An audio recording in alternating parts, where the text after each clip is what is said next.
તો સુરેન્દ્રનગરમાં બિસ્માર રસ્તાથી લોકો ત્રાહિમામ પોકારી ઉઠ્યા છે। દસાડા વિધાનસભા મત વિસ્તારના મતદારોને વોટ આપીને પણ પછતાવવાનો વારો આવ્યો હોય તેવો ઘાટ સર્જાયો છે। પોરડા ગામેથી પસાર થતો રોડ થોડા જ વર્ષોમાં તૂટી જતા સ્થાનિકો અને વાહન ચાલકોમાં ભારે રોષ જોવા મળ્યો છે। ખરાબ રસ્તાને કારણે અકસ્માતો તો થાય જ છે, જોકે તેની સાથે વાહનોને પણ નુકસાન થાય છે। સરકાર લાખોની ગ્રાન્ટ ફાળવે છે, પરંતુ કટકી પ્રથાને કારણે આ રસ્તાનું સારી રીતે સમારકામ નથી કરવામાં આવતું। કોન્ટ્રાક્ટરો રૂપિયા ખાઈ જતા હોય તેવા લોકોએ ગંભીર આક્ષેપ લગાવ્યા છે। તેમ આગામી ચૂંટણીમાં મત લેવા આવે ત્યારે રાજનેતાઓને પણ મુશ્કેલી જરૂર વેઠવી પડશે તેવો હુંકાર ગ્રામજનોએ કર્યો છે।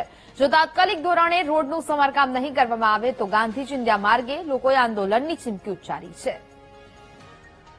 તે કમાલપુર મજીઠી સુધી આ રોડ તૂટી ગયેલ છે, તો 5 વર્ષની અંદર આ રોડ તૂટી ગયો છે।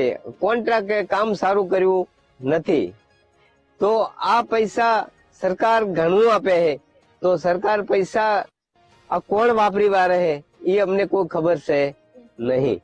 તો કોન્ટ્રાક્ટ આ ખોટું વાપરી અને કોન્ટ્રાક્ટ બિલ પાસ કરી અને લઈ જાય છે।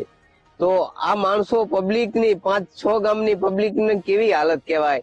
બેન દીકરીઓ કોઈ ડિલિવરી હોય, કોઈ બીમારી હોય તો રાત વરત આ જગ્યા ઉપર 12 કિલોમીટર ની અંદર એક્સિડન્ટ બહુ થાય છે, ગાડીઓ પણ પલટી ખાઈ જાય છે નાની।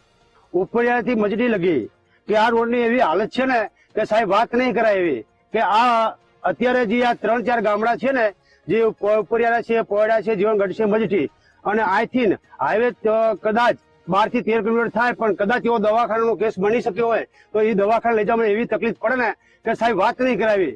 ક્યારે કેસ બને, ક્યારે એક્સિડન્ટ થાય, એ દવાખાના માટે કદાચ કલાક નીકળી જાય તો દર્દીનો દશા કેવી આવે। એના માટે સાહેબ આ રોડ અમારે તાત્કાલિક મંજૂર જોઈએ।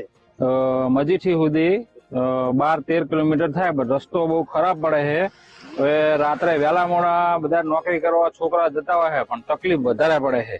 ખાડા ટેકરા એટલા બધા થઈ ગયા ને કે વાત જ જાઓ તો છોકરાના એક્સિડન્ટ એટલા બધા થયા છે આ રસ્તામાં, અને આ કોન્ટ્રાક્ટી આ રસ્તા બધા પૈસા ખાઈ ગયા છે અને રોડ બધો ભંગાર છે હા બરોબર।